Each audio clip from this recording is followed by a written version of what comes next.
What's the meaning of aura?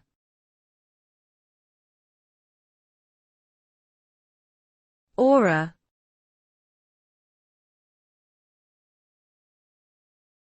Aura.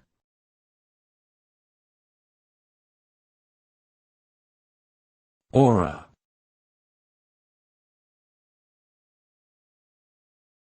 Aura.